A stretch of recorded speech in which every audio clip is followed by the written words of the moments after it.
आज जो कविता हम पढ़ने जा रहे हैं उसका नाम है द ट्रू ब्यूटी और इसके पोएट हैं थॉमस कैर्यू।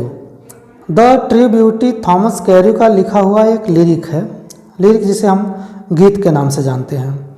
अब टाइटल को समझते हैं। देखिए, ट्रू माने होता है सच्ची या वास्तविक, ब्यूटी माने सुंदरता। अब द ट्रू ब्यूटी का अर्थ हुआ सच्ची या वास्तविक सुंदरता। इस कविता में कवि ने दो तरह की सुंदरता की बात की है, एक फिजिकल ब्यूटी और दूसरी स्पिरिचुअल ब्यूटी। अब फिजिकल ब्यूटी वह ब्यूटी होती है, अर्थात वह सुंदरता होती है जिसे हम बाहरी रूप में देखते हैं, जैसे शरीर की सुंदरता, और इस सुंदरता पर समय का प्रभाव पड़ता है। समय के साथ धीरे धीरे यह सुंदरता समाप्त होती जाती है, जबकि जो हमारी स्पिरिचुअल ब्यूटी है उस पर समय का प्रभाव नहीं पड़ता है।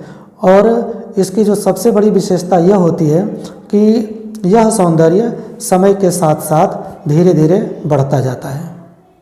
अब देखिए, इस कविता की पहली स्टैंजा में कवि जो है फिजिकल ब्यूटी की बात करता है।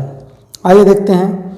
ही that loves A rosy cheek और a coral lip admires or from star-like eyes doth seek fuel to maintain his fires. As old time makes this decay, so his flames must waste away. He अर्थात वह, that जो, loves प्रेम करता है, एक रोजी गुलाबी, रोज माने गुलाब होता है, अब रोजी गुलाबी हो जाएगा, चिक गाल, वह जो प्रेम करता है एक गुलाबी गाल से, अर्थात वह व्यक्ति जो एक गुलाबी गाल से प्रेम करता है, गुलाबी गालों से प्रेम करने वाला व्यक्ति, और अथवा एक कोरल मूंगे जैसे लिप होठ की एडमायर्स प्रशंसा करता है।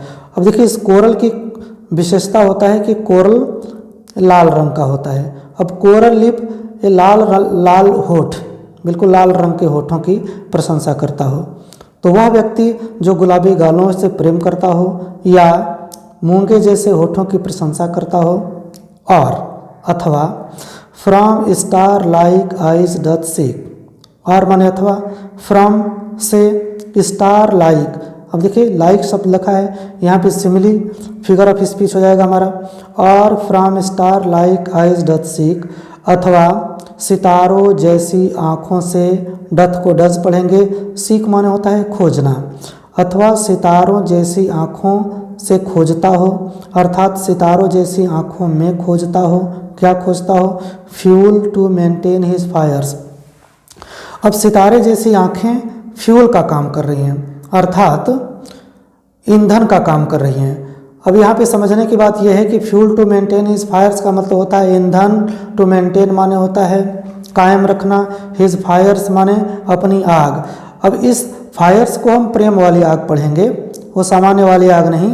तो fuel to maintain his fires अर्थात ये जो सुंदर सुंदर चीज़ें हैं वो उस व्यक्ति के लिए ईंधन का काम करती हैं, जिससे कि वह अपनी प्रेम की आग को मेंटेन कर सके। वह व्यक्ति जो गुलाबी गालों से प्रेम करता हो और या लाल लाल होठों की प्रशंसा करता हो या सितारों जैसी आंखों में खोजता हो ईंधन अपने प्रेम की अग्नि को जलाए रखने के लिए। अब देखिए क्या कर रहा है, age old time makes these decay. Age old time माने बुढ़ापा। अब ज्यों ही बुढ़ापा आएगा तो मैक्स माने बना देता है, दीज इन सब चीज़ों को, डिके माने क्षय हो जाना, कम कर देना, सड़ जाना। अब देखिए, age old time makes these decay, जब बुढ़ापा आता है तो ये चीज़ें, इन चीज़ों का क्षय हो जाता है, ये चीज़ें समाप्त हो जाती हैं। कौन चीज़ समाप्त हो जाती हैं? रोजी चीक समाप्त हो जाता है, कोरल लिप खत्म हो जाएगा, स्टार लाइक आइज नहीं रहेंगी। ठीक है, तो जब बुढ़ापा आएगी तो इन सब चीज़ों का क्षय हो जाएगा, ये सब चीज़ें समाप्त हो जाएंगी। सो हिज फ्लेम्स, अब कौन सी फ्लेम्स? वो फ्लेम्स जो प्रेम वाली आग थी, जो fuel to maintain his fires. देखिए, यहाँ जो प्रेम वाली आग थी तो उसी आग को यहाँ फ्लेम करा है कि सो हिज फ्लेम्स जो उसकी ज्वाला थी, उसकी जो लपट थी, उसकी जो प्रेम की अग्नि थी, मस्ट निश्चित रूप से वेस्ट अवे, समाप्त हो जाएगा। तो जब बुढ़ापा आएगा तो उसकी प्रेम की अग्नि समाप्त हो जाएगी, अर्थात यह सब चीज़ें समय के साथ जब ढल जाएंगी तो बुढ़ापे में इनके प्रति कोई आकर्षण नहीं रह जाएगा। और आगे क्या करा है कि so his flames must waste away, अब उसकी जो प्रेम की आग है वह समाप्त हो जाएगी। अर्थात इस स्टैंजा में कवि ने हमसे फिजिकल ब्यूटी अर्थात शारीरिक सौंदर्य की बात की है, और यह शारीरिक सौंदर्य बुढ़ापे में जाकर के समाप्त हो जाता है। अब देखिए दूसरे स्टैंजा में स्पिरिचुअल ब्यूटी की बात करते हुए कवि कहते हैं कि but a smooth and steadfast mind, gentle thoughts and calm desires, hearts with love equal love combined, kindle never dying fires, where these are not I despise lovely cheeks और lips और eyes. But लेकिन a smooth and steadfast mind का होता है दृढ़ और स्थिर मस्तिष्क। देखिए smooth and steadfast mind, एक दृढ़ मस्तिष्क, एक स्थिर मस्तिष्क। अच्छा, दृढ़ और स्थिर मस्तिष्क होगा तो निश्चित रूप से उसमें विचार अच्छे आएंगे, विचार मस्तिष्क में आते हैं।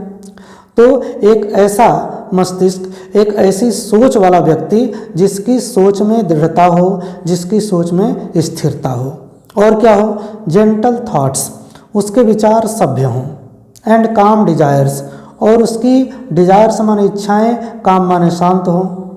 एक स्थिर मस्तिष्क वाला व्यक्ति जिसमें सभ्य विचार भरे हों और शांत इच्छाएं भरी हों, और उसका दिल कैसा हो, देखिए hearts with equal love combined, heart दिल विद इक्वल लव, उसके दिल में इक्वल माने होता है बराबर, समान, लव प्रेम, उसके दिल में सबके लिए समान रूप से प्रेम, कंबाइंड माने मिला हुआ हो, भरा हुआ, उसके दिल में सबके प्रति समान रूप से प्रेम भरा हुआ है।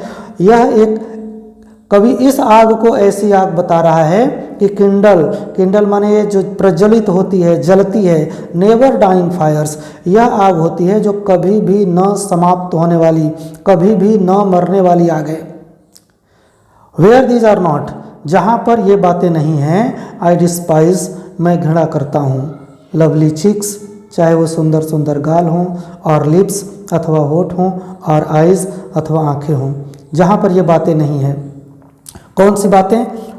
Smooth and steadfast mind, gentle thought, calm desire, hearts with equal love, ये सब अगर बातें नहीं हैं, देखिए वेयर दीज आर नॉट, जहाँ ये सब बात नहीं है, आई डिस्पाइज, मैं घृणा करता हूँ, किन किन बातों से, लवली चिक्स, चाहे वो सुंदर गाल हों, और लिप्स, मूंगे जैसे लाल लाल होठ हों, और आइज़ अथवा खूबसूरत आँखें हों।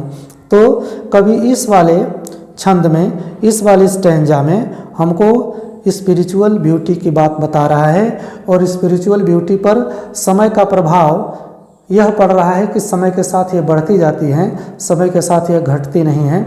तो इस प्रकार से यह जो थॉमस कैरू का एक बहुत ही प्रसिद्ध लिरिक है, इस लिरिक के माध्यम से कवि ने स्पिरिचुअल ब्यूटी की बात की है।